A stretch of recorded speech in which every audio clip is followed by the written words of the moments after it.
கோவில் இல்லாத ஊரில் குடியிருக்க வேண்டாம் என்றார்கள் நம் முன்னோர்கள்.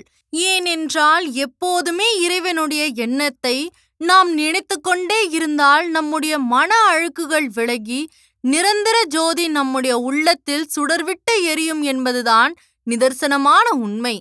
மக்களை வாழ்விப்பதற்காக ஊருக்கொரு கோவில் கொண்டு அம்சமாய் காட்சியளிக்கிறாள் அன்னை மாரியம்மன். கோடை காலத்தில் மழையாய் பொழிந்து மக்களின் பஞ்சம் தீர்க்கும் மாரியம்மனை வழிபடுவோருக்கு நோய்கள் எதுவும் அண்டாது. சக்தி வாய்ந்த காக்கும் தெய்வமாக மாரியம்மன் தேவி இருக்கிறார்.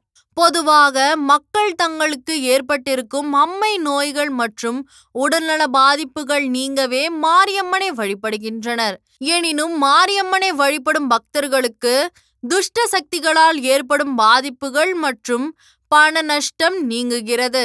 அம்மை வந்தவர்கள் வீட்டில் இந்த மந்திரத்தை ஜபிப்பதால் அம்மன் அருளால் அம்மை இறங்கும்.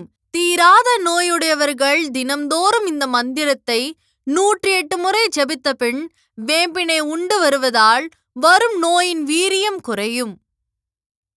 ஓம் பிசாசத்வஜாய வித்மஹே கத்கஹஸ்தாய தீமஹி தன்னோ மாரி பிரச்சோதயாத். ஓம் பிசாசத்வஜாய வித்மஹே கத்கஹஸ்தாய தீமஹி தன்னோ மாரி பிரச்சோதயாத். ஓம் பிசாசத்வஜாய வித்மஹே கத்கஹஸ்தாய தீமஹி தன்னோ மாரி பிரச்சோதயாத். நன்றி.